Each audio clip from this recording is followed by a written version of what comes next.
shamarran keenya biyyoota Arabaa hojjechuudhaaf gara biyya Arabaatti gaafa dhufanii miindaan isaanii hagamtu isaanii kaffalamuudha qaba. Mirgi dirqamni isaanii yoo maalidha? Isa jedhu akka dhumaatti na hordofa.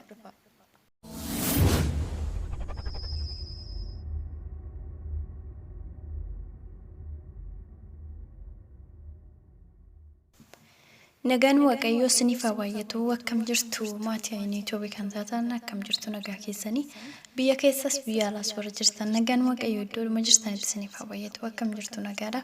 Ani obboleettiin keessan nagaa kooti waaqayyoodhaaf haa galatu. Isinis nagaa guutuu akka qabdan abdii nan qaba. Namoonni chaanala kana haaraa taatan subscribe gochuudhaan nutti dabalamaa wantoota asirraan darbuu akka hordoftaniif jechuudha. Namoonni duraan maamila koo turtan immoo galatooma ulfaadhaadha.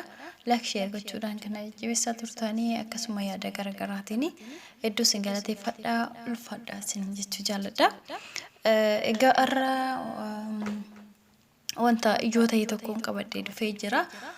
Innis maalidha keessattuu shamarran keenya ijoollee keenya mana xalabaa jiranii fakkeenyaaf haaraa ta'anii fa warri jiran jechuudha. Warreen duraan jiranillee amma tokko warri beektanis jira jechuu dandeessu. Warreen hin beeknellee akkasuma jiraachuu dandeessu jechuudha. Innis maalidha akkasuma seera haaraa jechuudha. Fakkeenyaaf namoonni biyyarraa dhufan amma akka biyyarraa dhufaniin miindaa hagam akka kaffalamuufi qabu. Warreen duraan jiran immoo hagam akka kaffalamuufi qabu.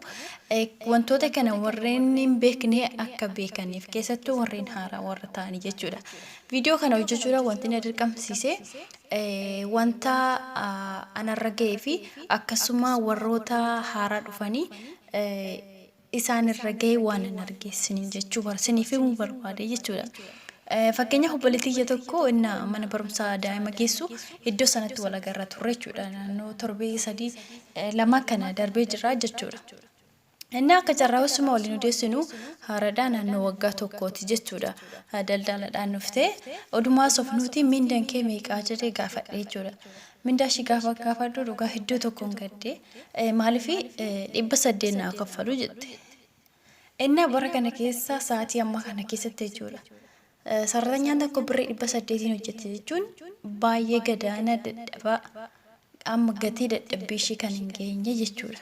Maaliif haga namiti kaa sararanyaan haaraa dhufte kan ittiin hojjetamu jechuudha.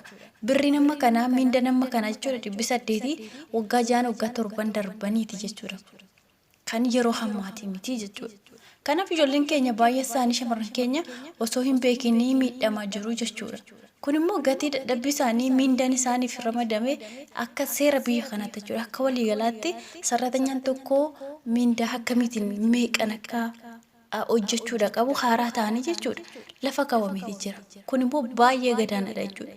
Namoonni isheen bira hojjettu akka barbaadanitti kan kaffalan malee akka seera sararanyaan tokko itti kaffalamuufi qabu seera eeganiiti miti jechuudha. Kanaaf isin immoo warroonni wantoota kana keessa jirtan seera isaa eeganii wantoota miindaa hagam akkasin barbaachisu seeraan akka kaffalchiifachuu qabdanii akka gaafachuu qabdanii warri isiniif kaffalamaa jiru mooyyuu ni beektu jechuudha. Egaa asirratti maal jechuu barbaadetanii intalli kun amma waggaa tokko jechuudha. Ergaa dhufteetii haga hammaatitti 800 hojjechaa jirti jechuudha. Keessattuu amma jireenya amma kana keessa biyya keessas ta'e biyya alaas ta'e jireenyi baay'ee tokko qaalaa jira jechuudha.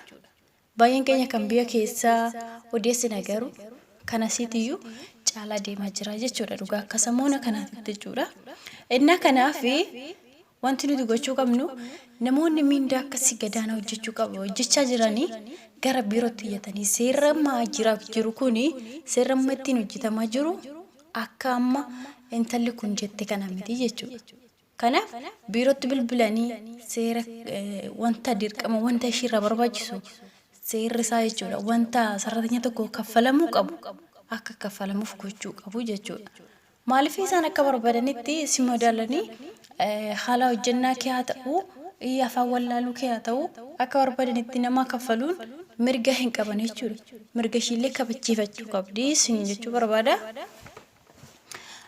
Egaa asirratti dhugaa baay'ee tokkoon gadde yeroo ishiin akkasaan jettu jechuudha. osoo waliin haasofne silkiillee waliin jijjiirree kana jennu daa'imman yeroon gahee yaa'anii fudhannee deemne jechuudha.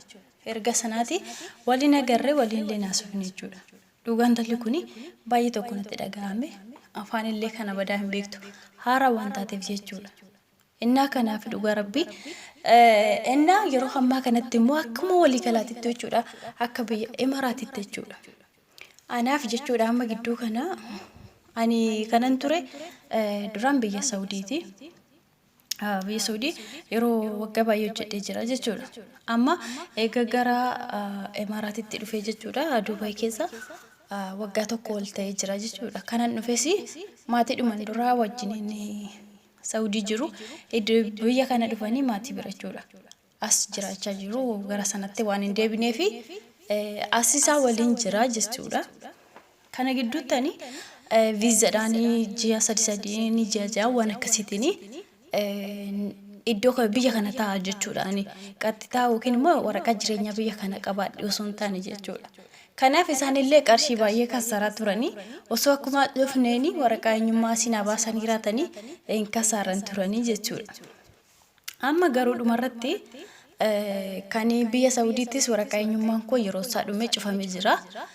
Kan biyya kanaatis jechuudha viizaanis hundi isaa waan irratti cufamee fi seeraan ala ta'etaniin ture jechuudha.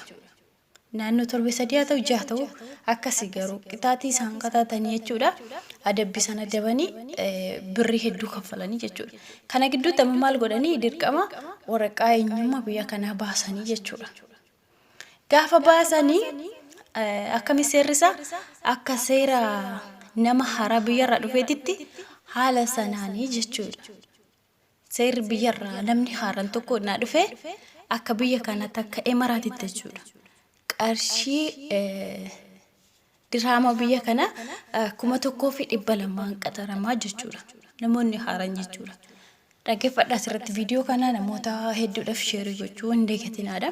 Keessattuu shamarran keenya carraa nama waliin haasa'uu miindammee qaan akka hojjetamuu qabanii warra hin beekne baay'ee isaanii warra jiraniif akkasuma warreen ganaa biyyarraa dhufanillee akka beekaniif jechuudha. Ana maal godhanii amma akkan seera akan nama haaraa biyyarraa dhufuutitti jechuudha. Isaan hagan namoota kana bira ture wanni isaan beekan jiru. Wanni isaan beekan waraqaa eenyummaa baasuudha. Akka nama haaraa dhufeetti seera haaraatiin na baasanii jechuudha. Maal jechuudha asirratti miindaa 1,200 jechuudha. Kanaaf seerri irratti barreeffamee jirullee dhugaa hedduu tokko gaariidha jechuudha. Yoo manni kun siif hin taane jechuudha.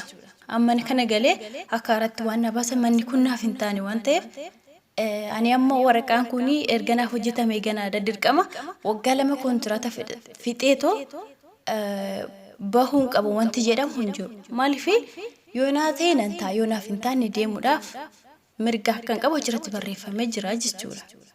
Kanaaf madaamin kiyyallee amma yoo na hin barbaadu ta'e ani biyya kiyyatti deebi'uun barbaada yoo ta'e tikeetti kuttee dirqama biyya kiyyatti na deebisu mirga dirqama shiitii jechuudha. Garuu ani yooni mana ishii kana hin taa'u jedhee didee nan gala yoon jedhe qarshii kootiin kutadhee biyya kootti deebi'aa jechuudha. Seerota akkasii jira jechuudha. Inna kanaaf fakkeenyaaf sararanyaan tokko boqonnaan ishiidhaaf kennamu irriba sa'aatii 8 rafuu qabdi jechuudha. Wanta achirratti barreeffamee jiru jechuudha. Madaamiin kee tokko isaa waraqaasaa dubbisteetiin achi farramee jechuudha. Furmaa waraqaa baay'ee jira. Hojjisiiftuu fi akkasuma itti gaafatamtu hojjisiiftuu jedhamee wanta achirratti farraman waraqaa hedduu jira jechuudha. Tokkoon isaa naa dubbiste jechuudha. Kanaaf sa'aatiin ishee rafuu qabdullee sa'a 8. Manni sunillee yoo shidhaa ta'uu baate dirqama wanti ishee waggaa 2 yookiin immoo ji'a 3 ji'a 6 wanta akkasii ishee eegsisu hin jiru. Maaliif mirga qabdi jijjiirrachuudha fi jechuudha. Kanaaf dirqamni hin jiru. Namoonni cinqii adda addaa yookiin immoo manni sun isin hin ta'in amalli isaanii kan hojiin isinitti baay'atu ta'e seera mirga keessaniin mirga qabdu jechuudha biirootti jechuudha. Kanaafuu wantoota akkanaa kana beekuudha qabdanii osoo hojiin isinitti ulfaachaa jiru kan hirriba dhabdanii boqonnaa dhabdan keessattuu haala ulfaataa keessa madaamii keessan namoonni sadarkaa arra du'a boru du'a yookiin cinqii keessa warri jiran ni jiru jechuudha. Namoonni akkanaa kuni mirga keessan eegsifadha. Kasiniif hin taane yoo ta'e biirootti deebitanii mana biraa jijjiirrachuu ni dandeessu. Mirga qabdu waan ta'eef jechuudha. Ani baasiniin jedha osoo hin taane kaala ulfaataa yookiin immoo kan humna keessanii olii yoo ta'e jijjiirrachuu dandeessu jechuudha. Namoonni baay'een dhugaa dubbachuudhaa fi waggaa lamaaf inni dirqama immoo kontiraanni waggaa lamaadhaa osoo kana fitini bahuu hin danda'u warra jedhanii hin jiru jechuudha. Maaliif kun hin jiru hafee jira. Warri immoo yoo alli isinitti ulfaatu illee baduu barbaadan hin badinaadha. Karaa seera qabeessan isinillee mana sanii baatanii gara biiroo nageessaa hin barbaadu jettan mirga qabdu waan ta'eef maaliif madaamiin tokko garuu kana yoo jettaniin haaruu dandeessi. Seerumaan illee gara biirootti isin deebisuu dhiisuu dandeessi jechuudha. Kanaaf isin immoo dirqama mirga keessan eegsisa. Wanni isaan isiniif gochuu qabanii dirqama akka isiniif godhan taasisaa isin jechuu barbaada. Kanaaf dhumarratti illee jechuudha. Waggaa lamaan xumurattanii gara biyyaa galuu gaafa geessanii mindaa ji'a tokko akka sixootatti akka kennituuf jechuudha. Waraqata sanarratti barreeffamee jira jechuudha. Mindaa ji'a tokko akka sixootatti jechuudha. Kan fuulduratti osoo hin hojjetin biyya kee galuudha yoo kaate waggaa lama xumurte kan ji'a tokko akka kennaatti akka kennamuuf waraqaa sanarratti farrafame seera sanarratti guutamee jira jechuudha. Kanaaf kanan isin jechuu barbaada. Kana beekuu akka qabdan ijoollee keenya akka hin miidhamne isin jechuu barbaada. Maaliif keessattuu jireenya hammaatee jiru qaala'insa jireenyaa akka tolkee jiru kana keessa mindaa gadaanaadhaan hojjechuun baay'ee ulfaataadha. Maaliif bu'aa hin qabu ka ofii keetiin dadhabde garuu jireenya kee wanti fooyyessu hin jiru kanatti hojjettuun gatii ga'e yookiin immoo mindaa gadaanaa yoo ta'e homaa bu'aa siif hin qabu jijjiirama siif fidu waan ta'eef miidhamta waan ta'eef jechuudha. Waggaa dheeraa as keessa hojjechuu namarratti fida malee wanti ati itti si kaffalamu suni haja tokko siif hin oolu jechuudha. Kanaaf mindaa keetirraa birrii hamma kanaa 800 jechuun baay'ee gadaanaadha. Kanaaf intala kanarraa amma kan akka seera kanaatti jechuudha. Birrii 400 irraa muramee jechuudha. Kanaafuu kana jechuun immoo gara biyya keenyatti hoggannaa jijjiirame hamma meeqa ta'a? Itti yaada. Kanaafuu mirgaaf dirqama keessan beekatu akka isaanillee seera mindaa keessan isin kaffalchisan taasisa. Manni sun sii ta'us taa'uu dandeessa yoo siif hin taane immoo jijjiirrachuu dandeessa dirqama kontiraata fixaa wantoota akkas akkasii akka yaadne isin jechuu barbaada. Innaa kana isin jechuu barbaada irraa viidiyoo kana sheer gochuudhaan namoota baay'ee biraan gahaadha. Maaliif shamarran keenya baay'ee isaanii osoo hin beekin akka biyyarraa dhufanii daldaladhaan waan maatii sun bakka itti kennanii mindaa kiyya jedhanii fidhatu jechuudha. Kun immoo sirrii miti. Dirqama sararanya tokkoof waan kaffalamuu qabu beekuudha qabanii yoo isaa gadi kaffalaniif ta'e biirootti bilbilanii gaafachiisuu qabanii jechuudha. Maaliif isaanillee akka barbaadanitti si tilmaamanii too kan si kaffalan osoo hin taane seera qaba waan ta'eef seera sana eeganii isinii kaffaluu qabu jechuudha. Kanaafuu kana isiniin jechuu barbaada. Namoonni baay'een osoo hin beekin yookiin immoo nama irra gaafatan tokko osoo hin qabaatin haalan taane keessatti wanta isaaniif hin madaalamneen mindaa isaaniif hin madaalamneen hojjetu waan ta'eef kanaaf kana beekuudha qabdu. Akka nama haaraa tokkootitti wanti kaffalamu qabu nama madaamii keessa warra hojjetan shamarran keenya haaraa yoo taatanii 2,200 isiniin jechuu barbaada. Anaaf garuu akkas jedhamee barreeffamu malee akka sana miti jechuudha. Maaliif maatiin bira jiru hagam bira ture ni beeku waan ta'eef akka seera kanaatti achirratti barreeffame malee anaaf annaa kaffalamu haga sana miti jechuudha. Egaa viidiyoon kiyyaarraa kana fakkaata. Namoonni akka irraa baratanii fi akka waan keessa jiran of ilaalanii fi viidiyoo kana namoota baay'ee biraan ga'u hin dagatinaadha. Isinan jaaladha, isinan kabaja. Gaaronni beekoo deemsa faana kee hunduun ilaaluun sodaata.